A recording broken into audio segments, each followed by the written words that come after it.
오늘 구약 선지죠. 선지서 나훔을 봅니다.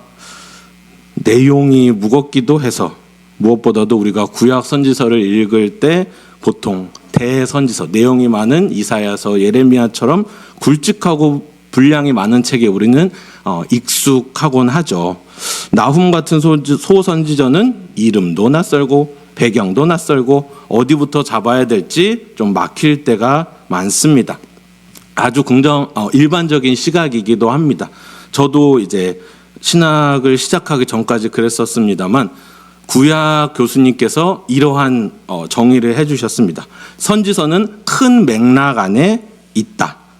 따로따로 선지서들이 따로따로 흩어져서 다른 이야기를 하는 것이 아니라 하나님은 어떠한 상황 가운데에서도 자기의 백성을 떠나지 않으시고 여전히 역사하신다라는 겁니다. 더하여서는 언약의 하나님께서 죄를 어떻게 다루시고 자기 백성을 어떻게 구원하시는지를 보여주는 책이다라고 말입니다.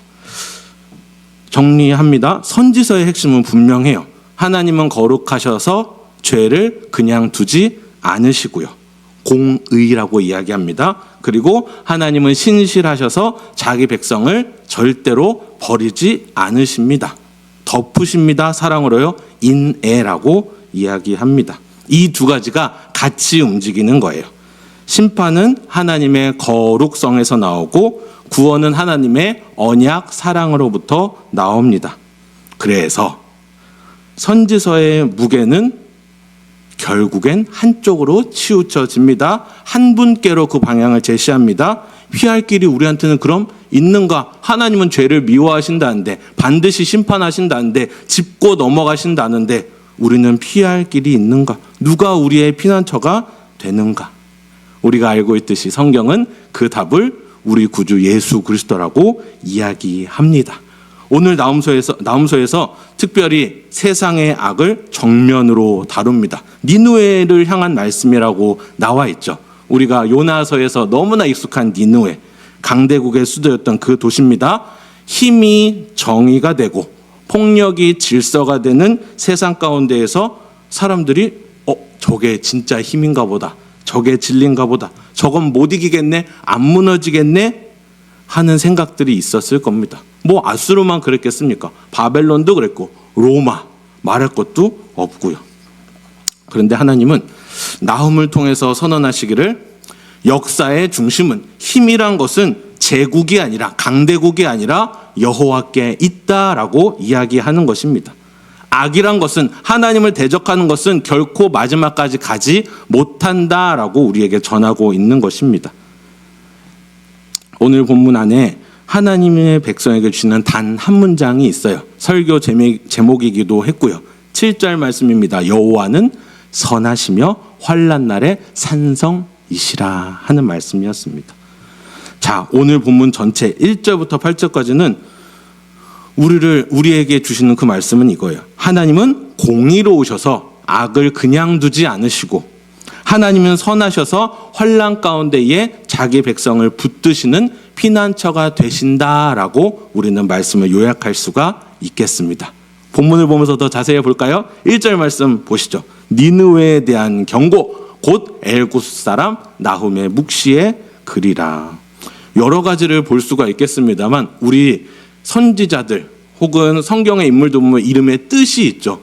뜻이, 나훔에 대해서는 뜻이 좋은 성경책은 앞에 다 나오더라고요. 제 것도 있어요. 위로라는 뜻입니다. 위로. 근데 메시지는 어때요? 우리 7절 말고 다른 거 보면은 3절, 5절, 6절, 8절 보면은 무섭죠. 심판 같은 심판의 내용들이 다 담겨져 있습니다. 바람이 어떻고 땅이 어떻고 무너지네 다 있어요. 왜 이런 이름의 뜻을 가진 사람이 위와 같은 말을 전할까? 경고라고 써 있었습니다. 니느웨에 대한 경고, 부담, 짐 같은 아주 묵직한 단어입니다. 여호와 하나님의 경고가 니느웨를 향하여 있습니다. 1절부터 하나님의 통치를 선포하는 거예요. 어디를 대적해서요? 가장 강한 나라, 거기에 수도 니느웨라는 도시를 향하여서 주님의 통치를 선포합니다. 하나님께서요, 선지자를 통해서 심판의 말씀을 들려주실 때 하나님의 말씀의 전달자가 되어 그 선지자가 말씀을 선포할 때 그냥 가벼운 사람의 말이 아니라 하나님의 거룩한 선언이 된다는 것을 기억하십시오. 그 내용은 역사의 주권자는 바로 여호와 하나님이시다라는 선포입니다. 나훔이라는 것을 요약하면은 우리에게 하나님이 누구이신지를 알려주는 책이에요. 보여주는 책입니다. 강대국이 그 당시에 그때의 모든 것을 다 쥐락펴락하는 것 같아도 역사의 주인은 하나님이시라는 것이 드러나게 된다.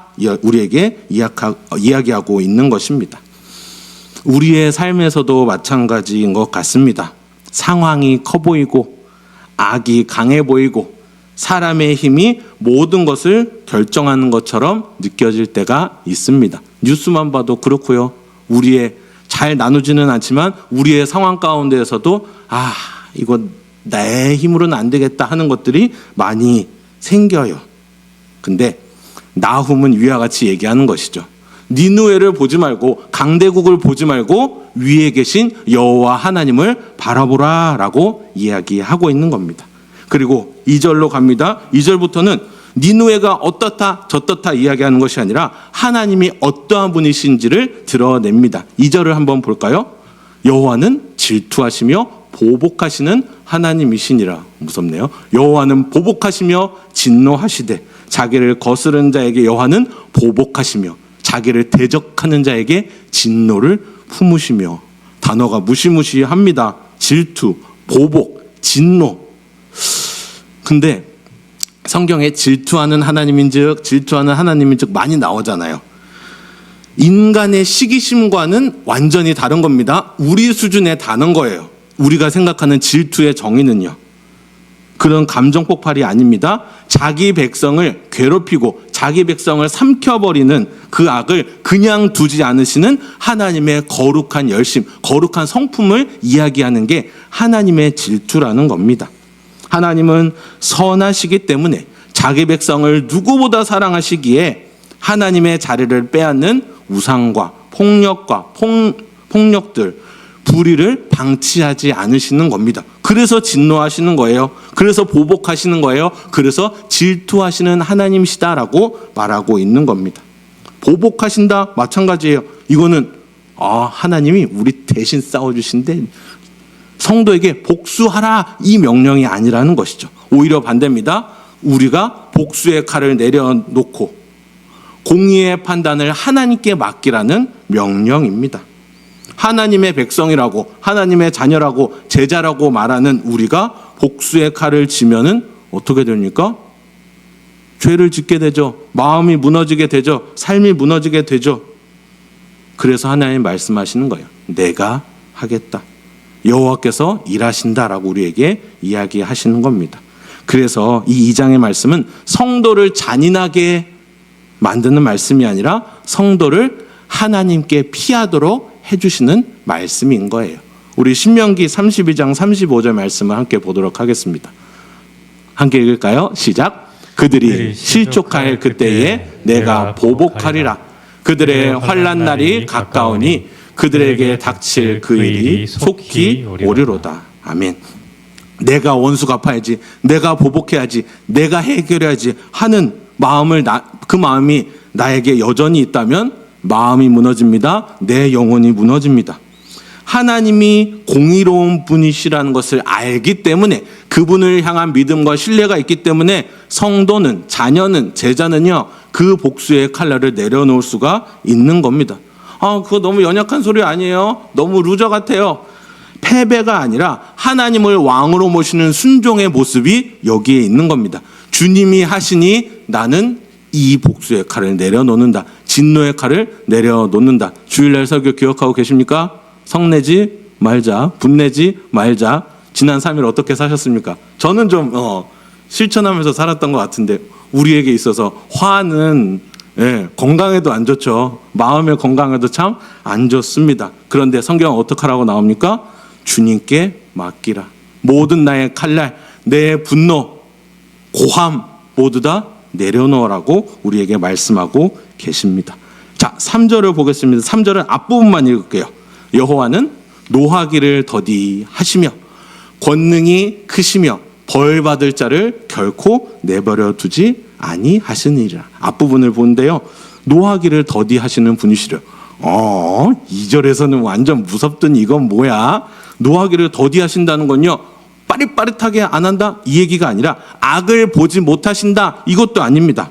악을 보시고도 주권적으로 참고 계신다는 겁니다. 부모들이 아이들 뭔가 잘못했을 때 바로바로 가서 막 쥐잡듯이 잡지 않잖아요. 지켜보고 있지 않습니까? 하나님도 자녀된 우리에게 참으시며 때를 정하시며 공의라는 걸 보여주십니다. 공의의 심판을 언젠가는 이루십니다. 무관심하셔서 더디 노하시는 게 아니에요. 하나님이 죄를 대충 넘기시는 분이라면은 우리에게 그 피난처 십자가는 필요 없을 수 있겠죠. 근데 하나님은 공의로운 분이십니다. 우리에게는 반드시 피난처가 필요해요. 그분의 공의의 심판은 반드시 있을 것이고 그분의 언약은 이루어질 것이기 때문입니다. 하나님은요, 죄를 괜찮아, 좀 더 해봐 라고 하지 않으십니다. 공의라고 했잖아요. 죄를 미워하시는 것, 짚고 넘어가시는 것, 이 공의가 오늘 본문의 뼈대가 됩니다. 자, 3절, 4절, 5절 붙여서 나왔나요? 어떻게 됐어요? 3절 보여주세요. 3절. 자, 여호와의 길은 점점 커가요. 회오리 바람, 광풍이 있고 구름도 있고 바다를 꾸짖으시고 말리시고 강을 말리시고 산들이 진동하며 작은 산들이 녹아버리고. 여러분, 이 부분은요, 그냥 자연이 무너지더라, 하나님이 다 손가락 하나로 이렇게 해버리시더라, 이 정도의 말이 아닙니다. 자연현상의 말이 아니에요.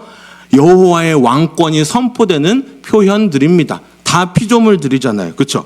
니느웨가 크냐, 저 산이 크냐, 저 바다가 높냐, 저 세상이 크냐가 아니라 여호와 하나님이 가장 크신 분이시며 주권자로 역사하신다, 이분이 심판하신다, 이분의 공의가 이 땅 가운데 임한다라는 선포가 있는 것입니다. 피조 세계 전체가 흔들린다는 것은요, 세상이 불안정하다는 말이 아니라 세상 전체가 하나님 앞에 피조물로 선다라는 이야기입니다. 불안정해, 어떡하지가 아니라 모든 것이 다 하나님의 주권 아래에 있다라는 선포입니다.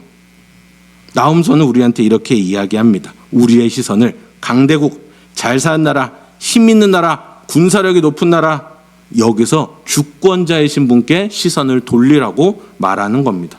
현실을 보지 말고 위에 계신 여호와를 바라보라라고 말하는 것입니다. 우리도 흔들리는 날이 있죠. 마음이 흔들리고 가정이 흔들리고 감정이 흔들리고 내 마음이 흔들리는 그런 때들이 다 있습니다. 누구로 인해, 상황으로 인해, 돈으로 인해, 사업으로 인해 다 여러 상황들이 있어요. 근데 단지 문제가 크기 때문에 난 감당 못하는데 하는 문제가 커서 그런 게 아니라 내 마음에 있는 하나님이 너무나 작게 느껴져서 그러는 겁니다. 그럴 때가 많기 때문이에요. 왕이신 그분을 우리가 왕의 자리에 모시지 못하고 그 보좌에 다른 것을, 불안을, 내 욕심을, 내 상황을, 내 교만을 앉혀놓기 때문에 우리는 불안한 겁니다. 흔들리는 겁니다. 초조한 겁니다. 지존자를 내 마음의 보좌에 모시지 못해서 우리의 마음이 흔들리는 거라니까요. 이러한 상황 가운데서 이 흐름이 6절의 질문으로 이어집니다. 6절을 다 같이 읽도록 하겠습니다. 6절입니다. 시작. 누가 능히 그의 분노 앞에 서며 누가 능히 그의 진노를 감당하랴. 그의 진노가 불처럼 쏟아지니 그로 말미암아 바위들이 깨지는도다. 아멘. 이 질문은요, 니느웨만 향한 말이 아닙니다. 1절에 니느웨를 향한 경고라라고 이야기하는데 그 다음부터 니느웨를 분석하기보다는 여호와 하나님이 어떠한 분이신지를 선포하고 있었다고 했잖아요. 하나님께서 거룩하시고 공의로우시다면 죄를 가진 사람이라면 이 질문 앞에서 예외가 될 수 있는 사람은 아무도 없습니다. 6절 질문의 목적이 뭔가요? 진짜 누가 능히 그의 분노 앞에 설까요? 누가 진노를 감당할까요? 이 질문의 진짜 의도가 뭘까요? 우리의 착각을 깨트리는 질문이에요. 나는 내 힘으로 설 거야. 나는 내 의로 버틸 거야. 내가 해볼 수 있어. 라는 이 생각들을 다 부셔버리는 질문입니다. 누가 그 진노 앞에 설 수 있을까요?가 아니라 우리는 어디로 피할 수 있는가? 이 문장이 진짜 질문인 거예요. 우리는 어디로 피할 수 있을까? 분명히 하나님의 진노 우리가 피할 수가 없는데 우리는 어디로 피할 수 있을까? 6절을 우리는 이렇게 받아들여야 하는 겁니다. 어떻게 그 진노 앞에 설 수 있는 사람이 누가 있겠습니까? 절대 못 서죠. 그래서 6절은 심판의 벽처럼 느껴지는 게 아니라 피난처가 어디인지를 찾게 만드는 은혜의 질문입니다. 그리고 하나님은 바로 그 다음 절인 7절에서 길을 여세요. 산성이 등장하는 이유가 여기 있습니다. 7절을 볼게요. 7절 읽습니다. 시작. 여호와는 선하시며 환난 날에 산성이시라. 그는 자기에게 피하는 자들을 아시느니라. 아멘. 성경이 말하는 선하심은 좋은 분, 착한 분에서 그치지 않습니다. 일이 잘 풀려서 좋다, 이 정도의 개념도 아닙니다. 본문은 선하심을 환난 날의 산성이시라라고 표현합니다. 산성은 평안할 때 내가 잘 있을 수 있는 그런 장소가 아닙니다. 뭐냐면 전쟁 가운데에, 위기 가운데에서 갈 곳 없는 사람이 피하는 것이 바로 산성입니다. 그러므로 하나님은요, 강한 사람의 무기로 역사하시는 게 아니라 무너진 사람의 피난처로 역사하시는 겁니다. 강한 사람의 무기가 아닙니다. 약한 사람의 위로가 되어주시며 피난처가 되어주신다는 것을 우리는 바라볼 수 있습니다. 자기에게 피하는 자들을 아신대요. 그냥 나 알아, 네 이름 알지, 알아, 어디 사는지도 알아, 이 수준이 아니고 그 사람을 외면하지 않으신답니다. 붙드신답니다. 피하는 자를 한 번 기억해 주는 정도가 아니라 끝까지 책임지시고 지키신다는 것이 성경이 말하는 하나님이 그를 아신다라는 표현이에요. 그분이 우리 연약한 우리의 마음을, 우리 한 사람 한 사람의 인생을 아신다고 말씀하여 주십니다. 이 구절에서 위로를 얻으시고 그 주님을 바라보시는 저와 여러분 되셨으면 좋겠습니다. 8절입니다. 그가 범람하는 불로 그곳을 진멸하시고 자기의 대적들을 흑암으로 쫓아내시리라. 아멘. 아멘. 맞아요. 다 괜찮다로 들리는 7절 이후에 또 8절이 이래요. 주님이 말씀하시는 피난처, 그 복음의 메시지가 결코 싸구려처럼 들리지 않도록 우리를 결단의 자리로 세우십니다. 하나님이 넘치는 물 같은 심판으로 대적을 끝내신다고요.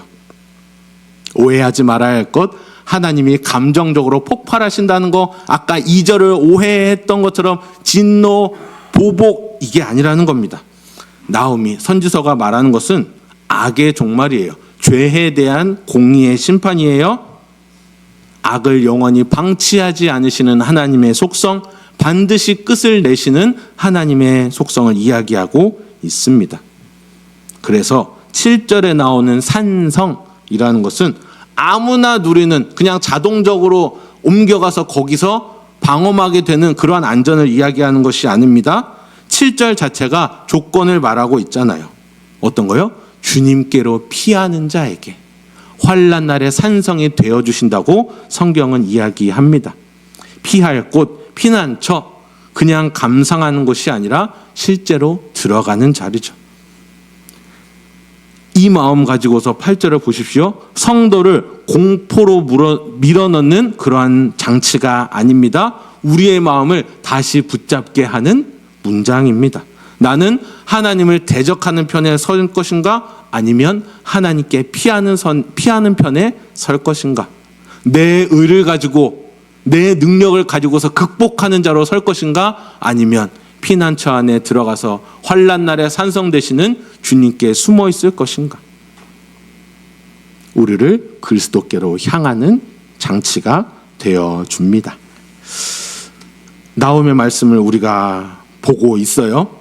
하나님이 우리의 죄를 반드시 짚고 넘어가신다는 것, 우리의 죄를 그냥 넘어가지 않으시고 죄에 대한 것을 반드시 물으신다는 것, 공의라고 했습니다.